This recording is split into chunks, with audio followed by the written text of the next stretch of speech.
Side तो तुम लोग कैसे हो गया है ना। अरे बच्चा लोगो, साइड साइड ऐसे उड़िया गया है तुम लोग का। तो जब साइड साइड ऐसे उड़िया गया है तो तुम लोग किसी भी चीज को नापोगे तो क्या सही तरीके से नपेगा? नहीं नपेगा। क्यों? हेलो, हाँ। Good morning, good morning. आ गए सब लोग? कौन नहीं आया? कौन?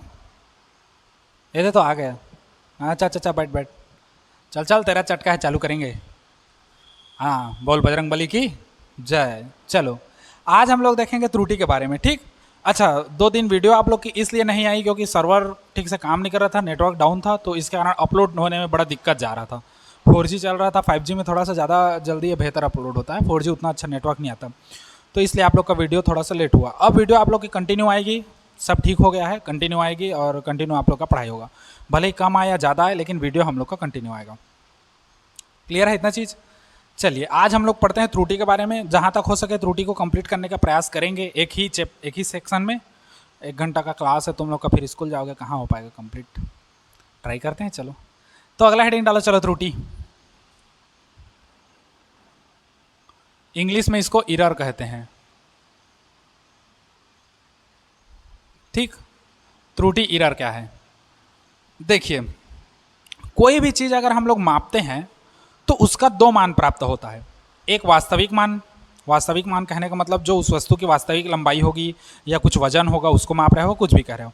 और एक होता है प्रायोगिक मान, जो हम मापते हैं, ठीक। तो इन्हीं दोनों के अंतर को ही हम लोग क्या कहते हैं? त्रुटि कहते हैं। जैसे समझो, ऐसे ही बोलने में तो नहीं समझोगे, समझो। मान लो एक लंबाई है ये, ठीक। मान लो इसकी वास्तविक लंबाई है 4.2 सेंटीमीटर या 4.6 सेंटीमीटर, ठीक। मान लो किसी व्यक्ति को बोलता हूं मैं इसको नापने के लिए, वो नापा 4.2 सेंटीमीटर। तो ये वास्तविक मान और ये उसका प्रायोगिक मान जो वो नापा है, इन दोनों के बीच अगर कोई अंतर आता है, डिफरेंस आता है, तो वही हम लोग का क्या कहलाता है? त्रुटि कहलाता है, ठीक। तो वास्तविक मान और प्रायोगिक मान, इन दोनों के अंतर को ही हम लोग क्या कहते हैं? त्रुटि कहते हैं, ठीक। तो जितने का हम लोग का अंतर उतना ज़्यादा त्रुटि, ठीक। तो त्रुटि हम लोग का क्या है? तो त्रुटि अगर हम लोग ये के हिसाब से देखें, परिभाषा के हिसाब से, तो त्रुटि जो है वो वास्तविक मान और प्रायोगिक मान, इन दोनों का अंतर होता है, ठीक। वास्तविक मान और प्रायोगिक मान के अंतर को ही हम लोग क्या कहते हैं? त्रुटि कहते हैं। क्लियर है इतना चीज? सबको समझ आ गया ना? हाँ। तो ये कहलाता है हम लोग का त्रुटि। वास्तविक मान और प्रायोगिक मान के अंतर को हम लोग क्या कहते हैं? त्रुटि कहते हैं। क्लियर है? अब हम लोग त्रुटि के प्रकार देखते हैं। समझो, इसमें त्रुटि के बारे में हम लोग को कुछ नहीं कहना है। पेपर में त्रुटि नहीं पूछता त्रुटि कितने प्रकार का होता है, क्या है, बस इससे हम लोग का न्यूमेरिकल प्रश्न आता है, ठीक। तो चलो देख लेते हैं त्रुटि के प्रकार कितने टाइप से होते हैं। त्रुटि के प्रकार, अब देखो, त्रुटि 3 प्रकार का होता है। पहला होता है क्रमबद्ध त्रुटि, दूसरा होता है यादृच्छिक त्रुटि, और तीसरा होता है हम लोग का स्थूल या गंभीर त्रुटि, ठीक। मैं तीनों को लिखवा दे रहा हूं, समझना। पहला होता है हम लोग का क्रमबद्ध त्रुटि, क्रमबद्ध त्रुटि, ठीक, जिसको हम लोग सिस्टमैटिक एरर कहते हैं।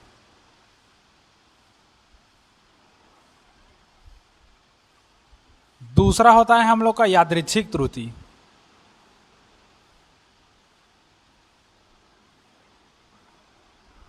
जिसको हम लोग रैंडम एरर कहते हैं।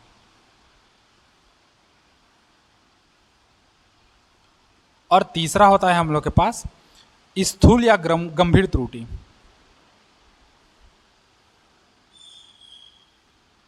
भ है ना, देखना, स्थूल या गंभीर त्रुटि, इसको हम लोग ग्रॉस एरर कहते हैं। समझो अब त्रुटि क्या है। त्रुटि हम लोग को पता है, सबको पता चल गया ना। त्रुटि कितने प्रकार का होता है? 3 प्रकार का। त्रुटि किसको कहते हैं? वास्तविक मान और प्रायोगिक मान के अंतर को त्रुटि कहते हैं। मान लो एक स्केल दिया, या मेरे को मैं बोला चलो मेरा ऊंचाई नापो करके, एक बच्चा स्केल को पकड़ा, जैसे पाया वैसे नाप दिया और बोल दिया मेरा सर आपका जो ऊंचाई है वो 75 सेंटीमीटर है, जबकि वास्तविक में मेरा ऊंचाई 80 सेंटीमीटर है। तो वास्तविक मान और प्रायोगिक मान, इन दोनों के अंतर को ही हम लोग क्या कहते हैं? त्रुटि कहते हैं। क्लियर है इतना चीज? सबको समझ आया? त्रुटि हम लोग का 3 प्रकार का होता है। पहला होता है क्रमबद्ध त्रुटि, दूसरा होता है यादृच्छिक त्रुटि, तीसरा होता है स्थूल या गंभीर त्रुटि। आराम से समझना, बढ़िया हंसी मजाक करके, पूरा कोई दिक्कत नहीं है, कोई टेंशन नहीं है। ठीक। इसमें हम लोग को त्रुटि के प्रकार के बारे में नहीं पढ़ना है, केवल और केवल इससे क्या आएगा, न्यूमेरिकल आएगा। ठीक। अब समझो, क्रमबद्ध त्रुटि, सिस्टमेटिक एरर। अब इसके नाम से ही पता चल रहा है, देखो ये सिस्टम, ये सिस्टमेटिक एरर मतलब सिस्टम, यंत्र विशेष के कारण जो त्रुटि होगा उसको हम लोग क्या कहेंगे, क्रमबद्ध त्रुटि। या इसी के अंतर्गत हम लोग और देख लेते हैं डिटेल, है ना। सिस्टम वगैरह के कारण जो त्रुटि होता है उसको हम लोग ये क्रमबद्ध त्रुटि के अंतर्गत रखते हैं। अब देखो क्रमबद्ध त्रुटि के अंतर्गत कितना सारा आएगा, इसको देखते जाओ। चलो, पहला हम लोग का आता है क्रमबद्ध त्रुटि, क्रमबद्ध त्रुटि, है ना।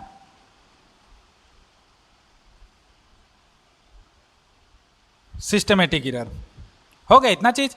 अब क्रमबद्ध त्रुटि के अंतर्गत हम लोग का बहुत सारा त्रुटि आता है, जिसमें हम लोग कितना सारा पढ़ेंगे, एक है जिसमें यंत्रगत त्रुटि, 4-5 तो है जिसमें हम लोग मेन को पढ़ेंगे बस, और ज्यादा नहीं पढ़ेंगे। ठीक। तो पहला आता है हम लोग का यंत्रगत त्रुटि। देखो इसके अंतर्गत आएगा पहला यंत्रगत त्रुटि, दिख रहा है, ब्लैक मार्कर में करता हूं। चलो, पहला आएगा हम लोग का यंत्रगत त्रुटि या यांत्रिक त्रुटि, जिसको हम लोग इंग्लिश में कहते हैं इंस्ट्रूमेंटल एरर। यंत्र के कारण, किसी भी यंत्र के कारण होने वाली त्रुटि को हम लोग क्या कहते हैं, यंत्रगत त्रुटि कहते हैं। ठीक। किसी भी यंत्र के कारण या मशीनी चीजों के कारण अगर कोई त्रुटि होती है तो उसको हम लोग क्या कहते हैं, यंत्रगत त्रुटि या यांत्रिक त्रुटि कहते हैं। समझो कैसा है, मान लो पहले तुम लोग नाप रहे थे स्केल, कितना सुंदर, ऐसे ये स्केल था, है ना। 15 सेंटीमीटर का स्केल होता है ना, यहां से यहां तक का देखो 15 सेंटीमीटर का स्केल, इससे कुछ भी चीज मापते थे। अब मापते मापते मापते मापते 3-4 हो गया, 3 साल 4 साल हो गया, 5 साल 6 साल हो गया, रगड़ के तुम लोग का ये किनारे किनारे किनारे किनारे ऐसे खत्म हो गया है ये वाला। अब ये तुम लोग का बन गया है स्टाइलिश स्केल, ऐसे वाला, ऐसे डिजाइन वाला स्टाइलिश स्केल। अब ये स्टाइलिश स्केल में क्या होगा, जब तुम कुछ भी चीज नापने जाओगे तो कैसा होगा, इसका साइड तो तुम लोग कैसे हो गया है ना, अरे बच्चा लोगो साइड ऐसे उड़िया गया है तुम लोग का। तो जब साइड ऐसे उड़िया गया है तो तुम लोग किसी भी चीज को नापोगे तो क्या सही तरीके से नपेगा, नहीं नपेगा। क्यों, क्योंकि तुम लोग तो 0 सेंटीमीटर 0.5 सेंटीमीटर तो तुम लोग का खत्म हो गया। देखो कैसा था तुम लोग का स्केल, ऐसा था, समझो ऐसा था, यहां से 0 चालू होता था, 0.5 फिर 1 ऐसे करके। अब ये स्केल तुम लोग का ऐसा हो गया है, समझो ऐसा ऐसा। तो नापोगे तो तुम लोग यहां से 0 करके नापोगे तो 5 का फर्क पड़ रहा है, 0.5 का। तो किसी यंत्र के कारण होने वाली त्रुटि को ही हम लोग क्या कहते हैं, यांत्रिक त्रुटि। स्केल हो गया, स्केल यूज करते करते किनारे किनारे घिस जाता है, देखना अधिकतर बच्चों का किनारे किनारे का स्केल खत्म हो गया रहता है, सफा चट, है ना, सफा चट हो गया रहता है स्केल किनारे किनारे। और इसके कारण जो त्रुटि होता है इसी को हम लोग किस में डालते हैं, यंत्रगत त्रुटि या यांत्रिक त्रुटि, जिसको हम लोग इंस्ट्रूमेंटल एरर कहते हैं। क्लियर है इतना चीज, सबको समझ आ गया ना। तो ये होता है हम लोग का क्या, यंत्रगत त्रुटि। ठीक। तो यंत्रगत त्रुटि किसको कहोगे, तो लिखवाना है तो लिखवा दूंगा, चलो तुम लोग देख लो। यंत्र के कारण होने वाली त्रुटि को ही हम लोग क्या कहते हैं, यंत्रगत त्रुटि। ठीक। तो यंत्र में होने वाली अनियमितता के कारण होने वाली त्रुटि को हम लोग क्या कहेंगे, यंत्रगत त्रुटि या यांत्रिक त्रुटि। ठीक। तो लिखना चाहोगे तो लिख सकते हो, यंत्र में होने वाली अनियमितता, होने वाली अनियमितता के कारण उत्पन्न त्रुटि को क्या कहते हैं हम लोग, यंत्रगत त्रुटि कहते हैं, यंत्रगत त्रुटि कहते हैं। क्लियर हो गया इतना चीज। उसके बाद दूसरा आता है इसी में हम लोग का क्या, व्यक्तिगत त्रुटि। क्या त्रुटि, व्यक्तिगत त्रुटि। किसी व्यक्ति विशेष के कारण होने वाली त्रुटि को हम लोग क्या कहते हैं, व्यक्तिगत त्रुटि कहते हैं,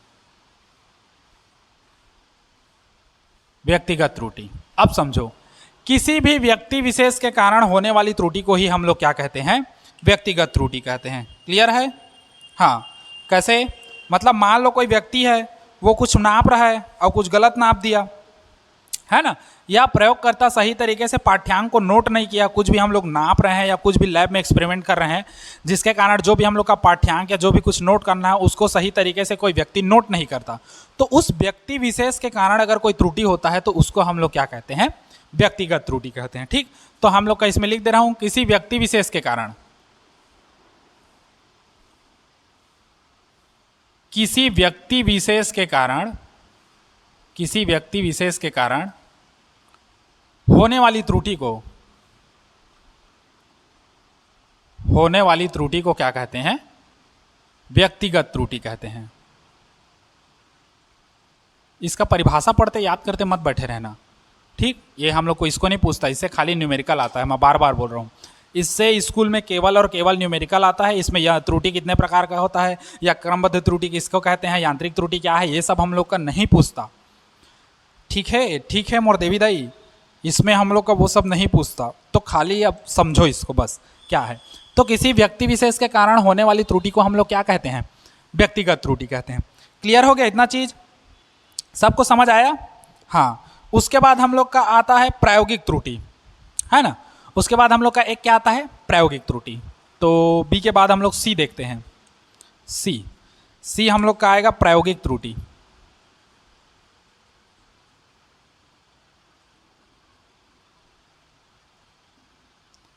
अब प्रायोगिक त्रुटि किसको कहेंगे?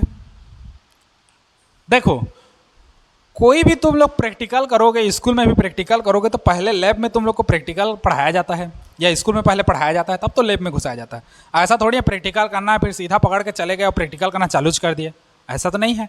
पहले हम लोग को क्या किया जाता है, पढ़ाया जाता है उसके बारे में, क्या क्या सावधानी बरतना है, क्या क्या चीज़ हमको इसके लिए आवश्यक सामग्री है, उद्देश्य क्या है, आवश्यक सामग्री क्या है, विधि क्या है, फिर हम लोग को क्या प्रेक्षण निकालना है, हम लोग को क्या क्या सावधानी रखना है, ये सब हम लोग को पहले पढ़ाया जाता है। अब उसके बाद फिर हम लोग को क्या किया जाता है, प्रैक्टिकल कराया जाता है या प्रायोगिक कराया जाता है। तो प्रायोगिक त्रुटि को उसको कहेंगे। जैसे देखो, मान लो किसी दिन स्कूल में तुम लोग को प्रैक्टिकल पढ़ाया जा रहा है, अब एक बच्चा उस दिन प्रैक्टिकल के दिन नहीं पहुंचा, अब क्या किया, वो किसी दूसरे दिन पहुंचा है ना, उसके दूसरे दिन जिस दिन प्रैक्टिकल होना है। अब उस दिन उसको पता तो नहीं है कि प्रैक्टिकल में क्या क्या पढ़ाया जा रहा है, अब गया और बकाबक जैसा पाया वैसा प्रैक्टिकल कर दिया हम लोग का, तो उसके कारण जो त्रुटि होगा उसी त्रुटि को हम लोग क्या कहेंगे, प्रायोगिक त्रुटि कहेंगे। ठीक, जो प्रैक्टिकल में पढ़ाया गया उसको आप पढ़े नहीं और आके सीधा आप प्रैक्टिकल कर रहे हो, तो उसके कारण जो त्रुटि होता है उसको हम लोग क्या कहते हैं, प्रायोगिक त्रुटि कहते हैं। ठीक, उसके बाद आता है डी, डी समझो, वातावरण के कारण त्रुटि, वातावरण के कारण त्रुटि। अब समझो, वातावरण के कारण त्रुटि या वातावरण परिवर्तन के कारण त्रुटि, तुम लोग कैसा भी लिख सकते हो। ठीक, अब देखो वातावरण के कारण त्रुटि कैसा होगा, देखो हम लोग कोई भी हम लोग प्रैक्टिकल करते हैं तो क्या रेस्टोरेंट में मिलकर करते हैं या किसी होटल में या किसी लॉज में प्रैक्टिकल करते हैं? हम लोग प्रैक्टिकल कहाँ करते हैं, लैब में, जहाँ एक निश्चित ताप, एक निश्चित दाब, एक निश्चित क्या रहे, टेम्परेचर वगैरह सब चीज़ रहे। अब तुम लोग उसको खुला में कर दोगे और खुला का लायक है नहीं हम लोग का। मान लो किसी चीज़ को हम लोग को प्रैक्टिकल करना है जिसके लिए हम लोग को मान लो 25 डिग्री सेंटीग्रेड ताप का ज़रूरत है, अब तुम लोग का बाहर करके कर दिए तो 25 डिग्री था टेम्परेचर, है ना, बाद में रट ले धूप करीस, रट ले घाम करी तक आओगे 25 डिग्री सेंटीग्रेड 45 हो गए, और कुछ चीज़ नॉर्मल रहने से तीप गया तो ज़्यादा खराब हो गया या कुछ प्रभाव पड़ गया, है ना। तो किसी वातावरण में हुई परिवर्तन के कारण जो त्रुटि होती है उसको हम लोग क्या कहते हैं, वातावरणिक त्रुटि कहते हैं या वातावरण के कारण त्रुटि कहते हैं। ठीक, तो इसके निवारण के लिए हम लोग को क्या करना चाहिए, लैब में इसका एक्सपेरिमेंट करना चाहिए। ठीक, उसके बाद इतना को छोड़कर हम लोग का बहुत कुछ हो सकता है। ठीक, और है क्या इसमें करना है, लिखवाना है इसमें, तो लिखो। हाँ, वो तो इसमें तो नहीं आता, चलो लिखोगे तो लिख लो, मेरे को कोई दिक्कत नहीं है। प्रायोगिक सिद्धांत के अभाव में होने वाली त्रुटि को प्रायोगिक त्रुटि कहते हैं। ठीक,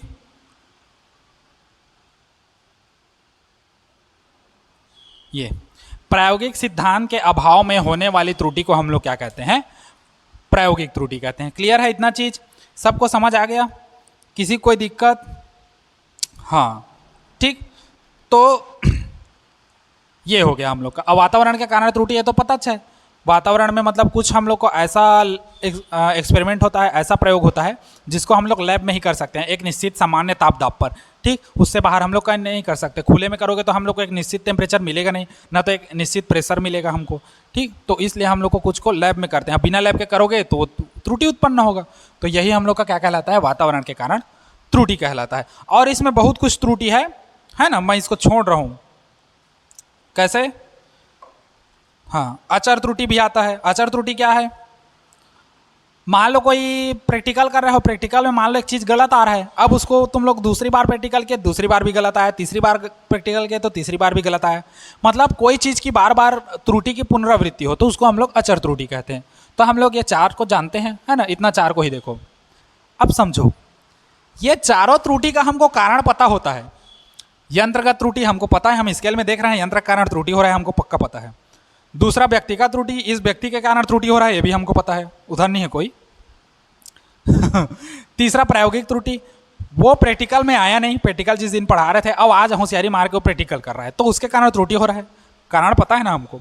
चौथा वातावरण के कारण त्रुटि, हमको अगर टीचर बोल दिया है कि इसको निश्चित टेम्परेचर में एक्सपेरिमेंट करना है और हम उसको ले जाके खुला में कर रहे हैं रट रट घाम में, तो उसके कारण जो त्रुटि हो रहा है वो क्या है? वातावरणिक त्रुटि है। तो ये चारों का कारण हमको पता है, पता है ना चारों कारण।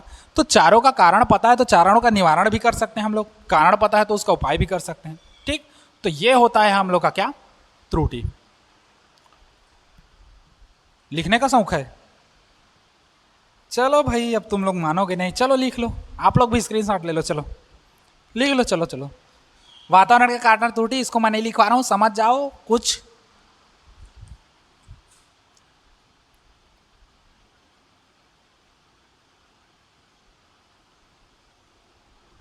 कुछ प्रयोगों को एक निश्चित, तुम लोग मानोगे नहीं इसीलिए लिख दे रहा हूं, निश्चित ताप दाब में करना होता है, जिसे न करने पर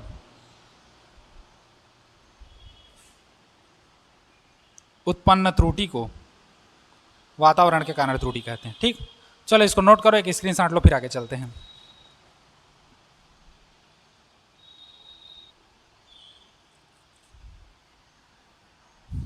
हो गए? चलिए, अब इसके बाद हम लोग चलते हैं किसमें?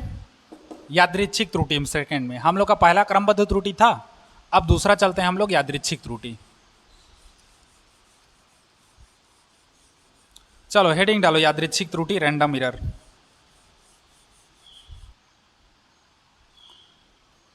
अब देखो दूसरा हम लोग का आएगा क्या? यादृच्छिक त्रुटि।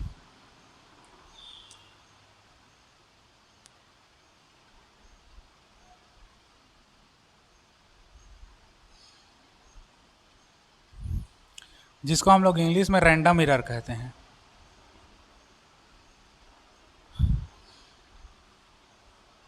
अब यादृच्छिक त्रुटि या रैंडम एरर होता क्या है, ये चीज देखो। ठीक, इसमें हम लोग को कारण का पता नहीं होता, किस कारण ये त्रुटि हो रहा है। जैसे देखो, क्रमबद्ध त्रुटि क्या है? इसमें कारण का पता रहेगा और इसका उपाय भी कर सकते हैं। यादृच्छिक त्रुटि, स्थूल त्रुटि, इसमें हम लोग को कारण का पता नहीं होता। जब कारण का पता नहीं होगा तो तुम लोग उसका उपाय कैसे ढूंढोगे?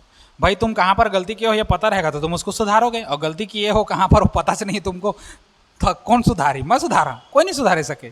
ठीक, तो वही है यादृच्छिक त्रुटि। इसमें यादृच्छिक का मतलब समझो।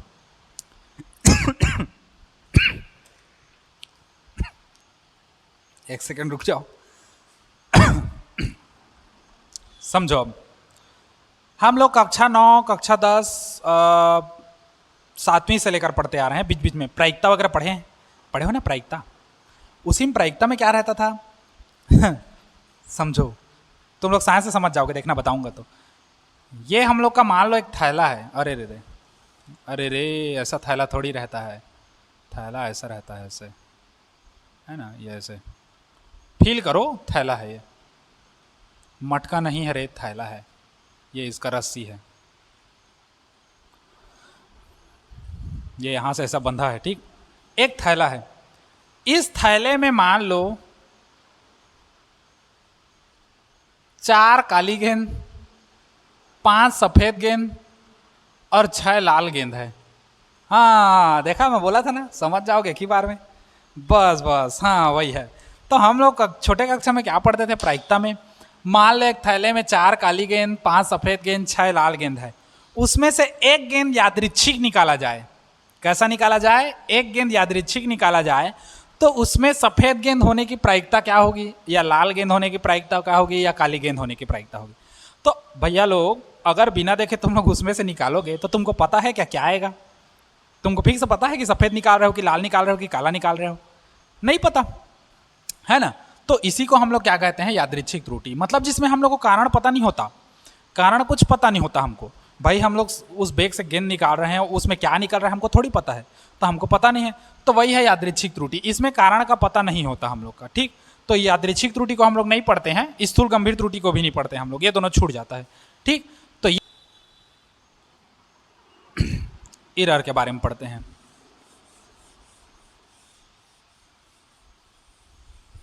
ठीक, तो यादृच्छिक त्रुटि किसको कहते हैं? तो जिसमें त्रुटि के कारण का हमको क्या होता है, पता नहीं होता, ठीक। तो इसमें क्या होता है, जब मापन करता या कोई भी इंसान अगर किसी प्रैक्टिकल को दोहरा रहा है, मान लो एक बार दोहराया गलत आया, दूसरे बार दोहराया और गलत आ गया, तीसरे बार दोहराया और गलत आया, बार बार दोहरा रहा है, हर बार उसको अलग अलग मान प्राप्त हो रहा है। अब वो तो उसका तो दिमाग कंझा जाएगा, हर घर नापा था तो हर घर कैसे गलत गलत आए थे मोर, होगा ना ऐसे। जब भी बार बार नाप रहा हूँ तो बार बार गलत आ रहा है, मुड़ी खजवाता ऐसे बढ़ जाएगी, बैठेगा ना। तो उसी प्रकार के हम लोग को त्रुटि को क्या कहते हैं? यादृच्छिक त्रुटि, है ना। तो यादृच्छिक त्रुटि क्या है? जिसमें त्रुटि का कारण पता ना हो, त्रुटि का कारण पता ना हो, या हम लोग ऐसा कह सकते हैं मापनकर्ता को प्रत्येक मापन में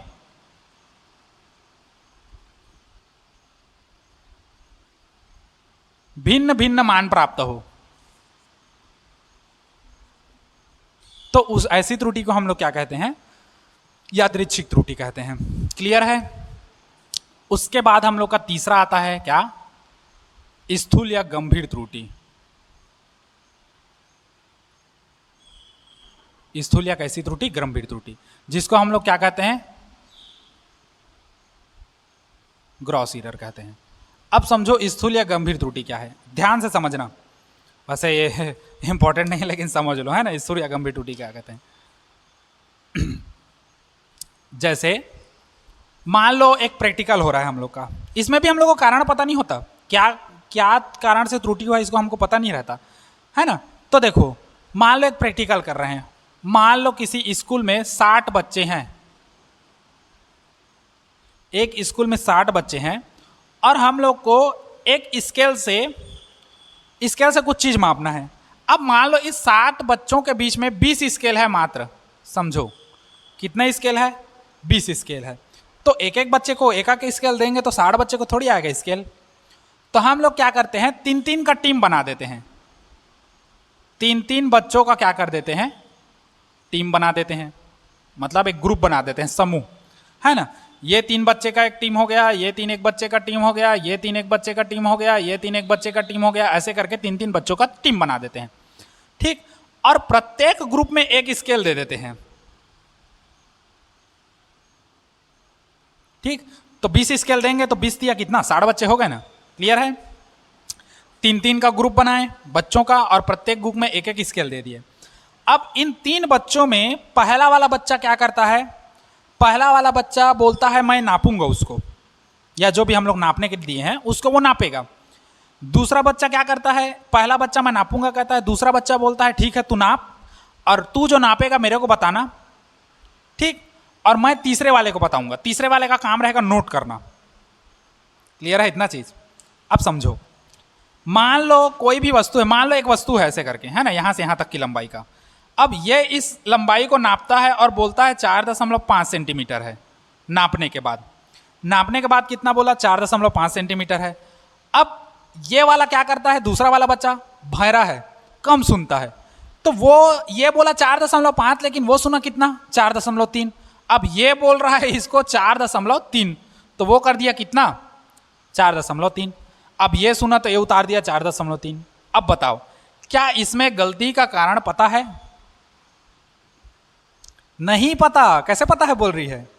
अरे तू खुद सोच, कैसे पता होगा गलती का कारण? बता। कौन 4.5 बोला है? 4.3 लिखा उसलिए गलती? नहीं जी, तुम्हें देखो, मैं तुमको 4.5 बोला, तुम अगर सुने रहते देखो आपको मैं बोला 4.5, अगर आप सुने रहते कि 4.5 है लेकिन आप लिखे रहते 4.3, तो किसका गलती होता? आपका गलती होता।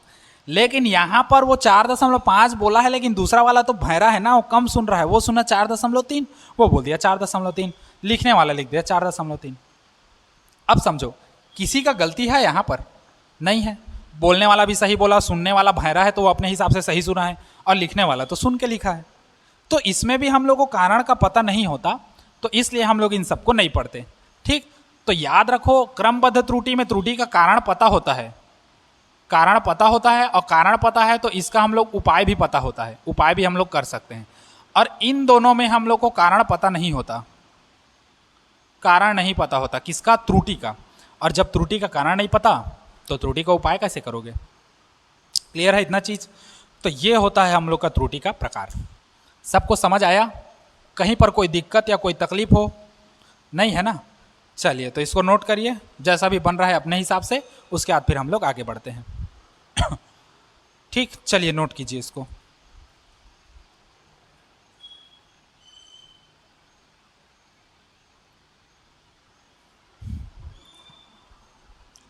हो गया। अब हेडिंग डालो त्रुटि की गणना। त्रुटि का गणना करेंगे अब। इसको याद रखना जिंदगी भर के लिए, जन्म जन्म का साथ है तुम्हारा हमारा, याद रखो उसको। चलो आगे हेडिंग डालो त्रुटि की गणना। अब हेडिंग डालो त्रुटि की गणना।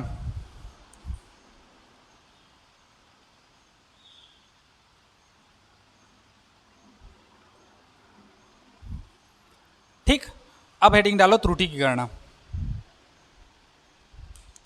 तो त्रुटि की गणना हम लोग का 4 चरण में कंप्लीट होता है ना? त्रुटि की गणना हम लोग का कितने चरण में कंप्लीट होता है? 4 चरण में कंप्लीट होता है। ठीक, जिसमें है हम लोग का पहला निरपेक्ष त्रुटि है ना, फिर माध्य निरपेक्ष त्रुटि, फिर सापेक्षिक या भिन्नात्मक त्रुटि, या हम लोग का क्या है? प्रतिशत त्रुटि। तो त्रुटि की गणना 4 चरण में होगा। पहला हम लोग का होगा निरपेक्ष त्रुटि, निरपेक्ष त्रुटि।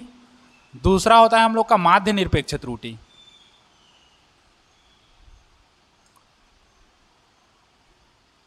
माध्य निरपेक्ष त्रुटि। ठीक, तीसरा होता है सापेक्षिक या भिन्नात्मक त्रुटि, और चौथा होता है हम लोग का क्या? प्रतिशत त्रुटि। इन 4 चरण में हम लोग का क्या होता है? त्रुटि कंप्लीट होता है। ठीक, निरपेक्ष त्रुटि, माध्य निरपेक्ष त्रुटि, सापेक्षिक या भिन्नात्मक त्रुटि, या हम लोग का क्या कहलाता है? प्रतिशत त्रुटि। पहले हम लोग बात करते हैं किसके बारे में? निरपेक्ष त्रुटि के बारे में। ठीक, तो निरपेक्ष त्रुटि क्या है? अब समझो, इसमें मैं सीधा एग्जांपल लेके बता दूं क्या? समझ जाओगे ना एग्जांपल लेके? चलो एक एग्जांपल लेके बता दे रहा हूं, फिर दूसरा वाला तुम लोग उसी के बेस पे बना लोगे। ठीक, चलो एक एग्जांपल लेके बता देते हैं, उसके बाद फिर बन जाएगा।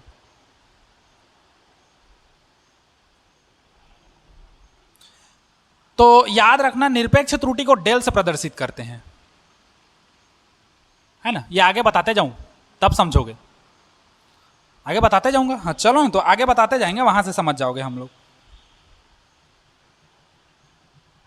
हाँ हाँ हाँ हाँ हाँ, आगे बताते जाऊंगा, समझ जाओगे। देखो समझो, मान लो एक वस्तु है, या ऐसे समझो, मान लो एक वस्तु है जिसकी लंबाई यहां से, त्रुटि कैसे निकालते हैं पता है? वास्तविक मान और प्रायोगिक मान के अंतर को हम लोग क्या कहते हैं? त्रुटि। लेकिन अगर क्या हो, अगर वास्तविक मान ना दिया हो, उसी को अभी देख लो। जैसे मान लो ये एक लंबाई है, ये किसी वस्तु की लंबाई है यहां से यहां तक एल। अब हमको नहीं पता इसकी लंबाई कितनी है, हमको कुछ नहीं पता। ठीक, हम लोग मान के चलते हैं। देखो मान लो कोई व्यक्ति आता है, पहला व्यक्ति L1, जो इसकी लंबाई को मापता है 4.2 सेंटीमीटर। फिर आया कोई दूसरा व्यक्ति जो इसकी लंबाई को मापता है 4.4 सेंटीमीटर। फिर आता है तीसरा व्यक्ति जो इसकी लंबाई को मापता है 4.6 सेंटीमीटर। फिर आता है चौथा व्यक्ति जो इसकी लंबाई को मापता है 4.8 सेंटीमीटर। नापा नापा कि नहीं नापा? हाँ, नाप लिया ना। अच्छा, अब समझो, अब हम लोग को क्या चाहिए? वास्तविक मान चाहिए। तो वास्तविक मान कैसे निकालेंगे? तो इन्हीं का हम लोग क्या कर देंगे? औसत। ये कैसा मान है? ये सब प्रायोगिक मान है, याद रखना। ये जितना भी है हम लोग का, ये सब, ये चारों कैसा मान है हम लोग का? ये चारों प्रायोगिक मान है, क्योंकि वो माप रहा है। ये चारों कैसा है? प्रायोगिक मान है, क्योंकि वो नाप रहा है, उसको पता थोड़ी है अभी क्या है। अब हम लोग को इसका वास्तविक मान चाहिए, तब तो वास्तविक मान से इस प्रायोगिक मान को घटाओगे तो हम लोग को औसत प्राप्त होगा। अब हमको तो वास्तविक मान भी नहीं पता इसका कितना है, कि चलो वास्तविक मान दिया रहता कि इतना है तो हम लोग बना सकते थे। तो जब वास्तविक मान ना दिया हो तो प्रायोगिक मान का जो औसत निकालते हैं वही हम लोग का क्या बनता है? वास्तविक मान बनता है। तो हम लोग निकालेंगे प्रायोगिक मान का क्या निकाल देंगे? औसत निकाल देंगे। ठीक, तो हम लोग निकालेंगे औसत। औसत, या इसी को हम लोग क्या कह सकते हैं? वास्तविक मान। तो औसत कैसे निकालते हैं? आंकड़ों का योग बटे आंकड़ों की संख्या, या फिर प्रेक्षणों का योग बटे प्रेक्षणों की संख्या, ऐसे निकालते हैं ना। आंकड़ों का योग बटे आंकड़ों की संख्या, या प्रेक्षणों का योग बटे प्रेक्षणों की संख्या। तो चलो ऐसे निकाल देते हैं। ठीक, देखो, आंकड़ों का योग बटे आंकड़ों की संख्या, तो आंकड़ों का योग इन सबको जोड़ोगे, 4.2 धन 4.4 धन 4.6 धन 4.8 बटे कितना? 1 2 3 4 4। अब जोड़ दो, कितना है? 6 4 10 10 8 18, 2 20 का 0 हासिल है 2, 4 4 8 4 3 12 4 चौक 16 16 और 2 18, 18.0 बटे 4। भाग दोगे, कितना आएगा? 4 चौक 16, 2 बचा, 4 पंचे 20, तो कितना आएगा? 4.5 सेंटीमीटर। तो यही हम लोग का क्या बना? वास्तविक मान। कितना? 4.5 सेंटीमीटर।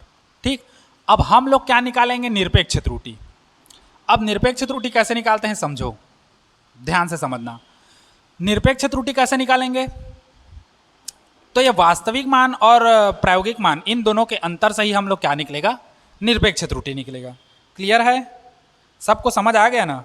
हाँ, तो वास्तविक मान और प्रायोगिक मान के बीच के अंतर से ही हम लोग क्या करेंगे? निरपेक्ष त्रुटि निकालेंगे। तो देखो, पहले के लिए कैसा निकलेगा? अब समझो, यहां पर निरपेक्ष त्रुटि में हेडिंग डाल रहा हूं। पहला,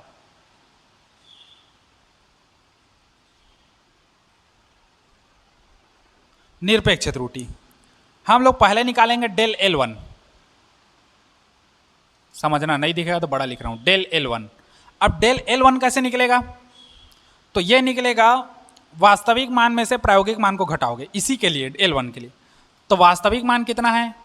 तो इसको हम लोग कर देंगे, ये हम लोग का L मान लेते हैं, समझो। वास्तविक मान कैपिटल L, मतलब ये स्मॉल l मेन L है हम लोग का। ठीक, ये हम लोग का वास्तविक मान निकल गया यहां से। अब समझो, तो हम लोग क्या करेंगे? L माइनस L1, और इसको मॉड में डालेंगे। मॉड का मतलब क्या होता है समझो, अगर अंदर में माइनस आ रहा है कोई भी संख्या, तो उसको बाहर निकालोगे तो ऑटोमेटिक को क्या हो जाएगा? प्लस। मॉड का काम यही होता है, माइनस को प्लस में बदलना। ठीक, ये मॉड कहलाता है। तो देखो, डेल L1 का मान कितना निकलेगा? ये L का मान कितना है? 4.5। तो 4.5 माइनस L1 का मान कितना है यहाँ पर? 4.2। तो डेल L का मान कितना निकलेगा? L1 का 4.5 में से 4.2 घटाओगे तो कितना निकलेगा? 0.3, और ये सेंटीमीटर। समझो, ये निकला हम लोग का कौन सा? Del L1। इसी प्रकार L2 L3 को सबको निकालेंगे। तो अब हम लोग निकालेंगे कितना? Del L2। तो ये हो जाएगा L माइनस L2, घटा दो। तो L हम लोग का कितना है? L2। L कितना है हम लोग का? 4.5। तो ये हो जाएगा हम लोग का कितना? मॉड में 4.5 माइनस L2 कितना है? 4.4। 4.4, तो अंतर कितना आएगा? 0.1 सेंटीमीटर का। ये निकला हम लोग का डेल L2। क्लियर है? इसी तरह डेल L3 निकाल दो। तो डेल L3 कितना होगा? L माइनस कितना? L3। L3 के लिए निकाल रहे हो, इसके लिए तो वास्तविक मान माइनस प्रायोगिक मान। तो ये हो जाएगा हम लोग का 4.5 माइनस 4.6। तो इसमें कितना आएगा, माइनस में आएगा, माइनस में 0.1 आएगा ना। 4.5 में से बड़े से छोटा घटा दो पहले, तो 4.6 में से 4.5 जाएगा तो 0.1 आएगा। और चिन्ह हमेशा बड़ी संख्या का चिन्ह माइनस, तो माइनस। अब मॉड का मैं बताया हूं, मॉड से माइनस प्लस हो जाता है, तो ये प्लस हो जाएगा, तो ये आ जाएगा 0.1 सेंटीमीटर। कौन सा, डेल L3। इसी तरीके से डेल L4 निकालोगे तो देखो 4.5 और ये 4.8 है, 4.5 माइनस 4.8, तो इसमें कितना आएगा, प्लस में आएगा, तो ये हो जाएगा, और ये हो जाएगा हम लोग का 0.3 सेंटीमीटर डेल L4। समझ में आया। ये हम लोग का आ गया डेल L2 का मान, ये हो गया आ गया हम लोग का डेल L3 का मान, और ये आ गया हम लोग का डेल L4 का मान। क्लियर है इतना चीज, निरपेक्ष त्रुटि। किसको किसको समझ नहीं आया वो देखो, आ गया ना सबको समझ, कोई दिक्कत थोड़ी है, नहीं है ना। आगे बढ़े तो चलो, अब उसके बाद माध्य निरपेक्ष त्रुटि निकालते हैं। देखो यहीं से अब हम लोग का बनेगा दूसरा माध्य निरपेक्ष त्रुटि।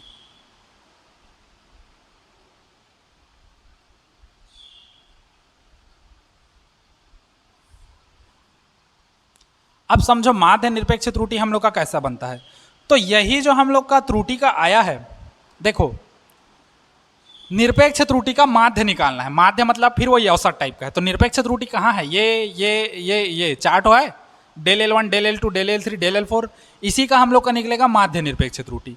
तो हम लोग का निकलेगा डेल L, समझो डेल L बराबर निकलेगा del L1 plus del L2 plus del L3 और प्लस डेल L4, पूरे का बटा कितना, 4।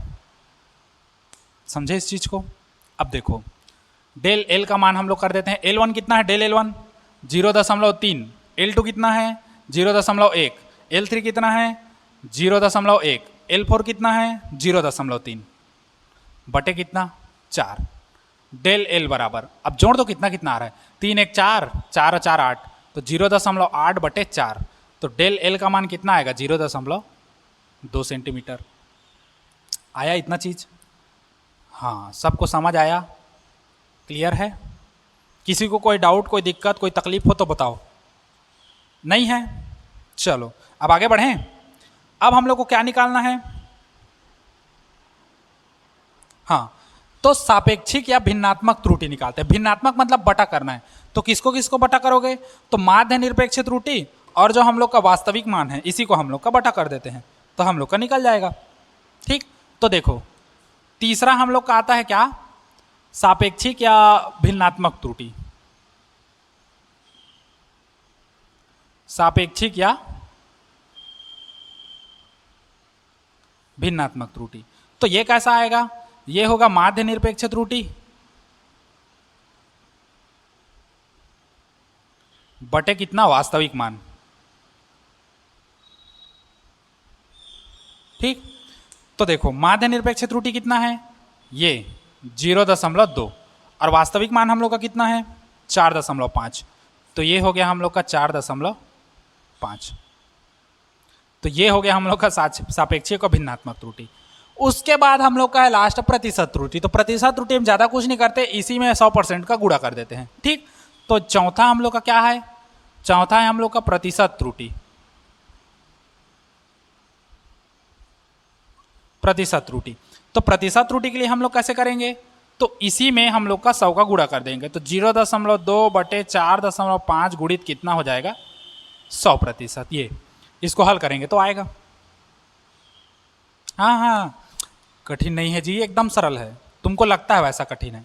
अब देखो इसका मान कैसे प्राप्त होगा, मैं इधर ही कहीं बता दे रहा हूँ कोने में, अब जगह नहीं है, देखो समझो इसी का मान। तो इसी को आगे हल करोगे, देखो इसी को आगे हल करोगे, 0.2 बटे 4 कितना है 5 गुणित कितना 100%, दशमलव को हटा दो तो 2 बटे 45 गुणित कितना हो जाएगा 100%। 5 से कटेगा, कटा दो,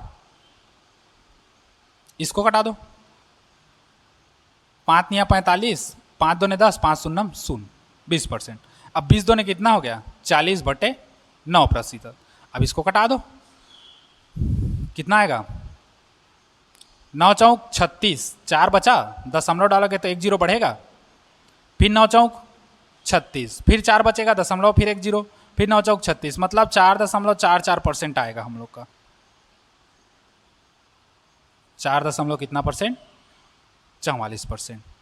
तो इस तरीके से हम लोग का क्या निकलता है, त्रुटि निकलता है।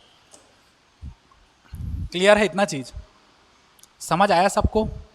कहीं पर इसमें कोई भी दिक्कत हो तो बताओ, बस माइंड में बना के रखो हम लोग को त्रुटि कैसे निकालना है। अगर हमको वास्तविक मान नहीं दिया है तो जो हमको प्रायोगिक मान दिया है उसी को औसत निकाल के वास्तविक मान निकालेंगे। ठीक, उसके बाद पहले त्रुटि देखेंगे, कितने कितने का त्रुटि हो रहा है इन लोग से, गलती मतलब गलती का गणना करोगे ना, पहले तो कितना गलती हुआ है उसको देखो, तो इसमें कितना गलती हुआ है तो इससे इसको घटा दो तो इसका गलती पता चलेगा, तो इसमें इसको घटाया तो पता चला L1 का गलती कितना है, 0.3 सेंटीमीटर का गलती है। और L2 के लिए देखें हम लोग तो इससे इसको घटाया तो 0.1 सेंटीमीटर का गलती, L3 से गलती हुआ वो भी 0.1, L4 से गलती हुआ वो भी कितना हुआ 0.3। ठीक, ये था गलती का पूरा ब्यौरा, हिस्ट्री। अब इन सब गलतियों को फिर हम लोग क्या करेंगे, औसत निकालेंगे, तो वो बनेगा क्या, माध्य निरपेक्ष त्रुटि। तो सभी गलतियों का हम लोग औसत निकाले, सभी गलतियों का हम लोग क्या किए, औसत निकाल दिए। तो औसत निकाले तो हम लोग का क्या बचा, मेन हम लोग का गलती निकला, टोटल कितना, एवरेज कितना गलती आ रहा है हम लोग का, वो तो एवरेज 0.2 सेंटीमीटर का गलती आ रहा था। अब इसमें इसके बाद हम लोग सापेक्षिक या भिन्नात्मक त्रुटि निकालेंगे। उसमें क्या करेंगे, उसमें ये जो एवरेज हम लोग का गलती निकल रहा है उसमें वास्तविक मान को क्या कर देंगे, भाग दे देंगे, तो ये सापेक्षिक या भिन्नात्मक त्रुटि आता है। ये 0.2, इसको देखना मिक्स हो जा रहा है, अलग से लिख दे रहा हूं ये। ठीक, उसके बाद प्रतिशत त्रुटि क्या है, तो इसे भिन्नात्मक में 100 का गुणा कर दो, 100% का, तो ये हम लोग का प्रतिशत त्रुटि निकल गया। क्लियर है इतना चीज, सबको समझ आया, आ गया ना, बस यही है। उसके बाद इसमें दिया है बहुत कुछ प्रश्न वगैरह, इसको आप लोग बना के देख सकते हैं, नहीं समझ आएगा तो पूछ सकते हैं, हम लोग आपको बता देंगे फिर। ठीक, एक बना के देखना लेकिन घर जाके, या घर में हम लोग का क्वेश्चन दिया है और बुक के पीछे में, तो वहां से बना के देखना, पता चल जाएगा। ठीक, समझ आया इतना चीज, चलो इसको नोट करो, आप लोग एक स्क्रीनशॉट लीजिए, और आज के लिए इतना ही। कल जब आओगे तो इसी त्रुटि के आगे देखेंगे, और उसके बाद सार्थक अंक, और फिर उससे आगे और बढ़ते जाएंगे। ठीक, तो आज के लिए इतना ही, इसको नोट करिए और घर जाइए। ठीक, good bye, take care, sayonara. चलिए नोट कीजिए इसको।